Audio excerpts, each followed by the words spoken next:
Example 4 says a ladder leans against a vertical wall at an angle 60 degrees to the wall. If the height of the wall is 12 meters, we should calculate the length of the ladder. This is a WAEC question, which is also a problem that can be solved using a right angle triangle. This is the right angle triangle,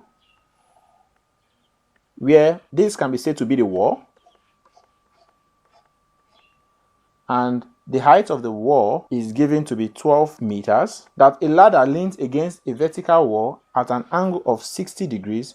So this is the angle 60 degrees to the wall, that if the height of the wall is 12 meters, we should calculate the length of the ladder. So let's call the length of the ladder L, and L is what we are asked to calculate. Now, I have been able to interpret this question using a right angle triangle, given all the dimensions as stated in the question, and also the unknown. So if you get a value of L, that gives you the length of the ladder.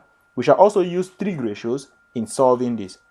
For the ratio between the adjacent side to the hypotenuse side is said to be the cos of the angle 60 degrees. So it therefore means that cos 60 degrees is equal to the ratio of 12 over L. Now, when you cross multiply and make L the subject of the formula, this becomes L is equal to 12 divided by cos 60 degrees, and L is equal to 12 divided by cos 60 degrees is said to be 0.5.